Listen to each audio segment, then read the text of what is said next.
আচ্ছা, আপনি কি রাজনীতি বুঝেন? আমি তো রাজনীতি বুঝি না। তাহলে আপনি কোন দলকে ভালোবাসেন? আমি আওয়ামী লীগকেও ভালোবাসি, বিএনপিরও ভালোবাসি। তাহলে জামাত?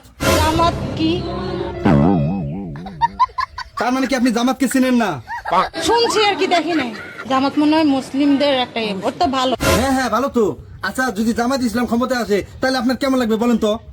কিন্তু জামাত ইসলাম আসলে তো শুটিং করতে দিবে না কারো। কেন?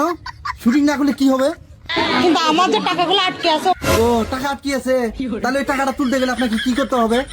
ওটা করলে ধার্মিক ছবি বানাবো। আসলে তুই একটা খাস আমার কাছে, জানি না তোর ভাতার আছে না নাই। আর তোর ভাতার যদি থাকতো ওর মতো মদন আর কেউ নাই।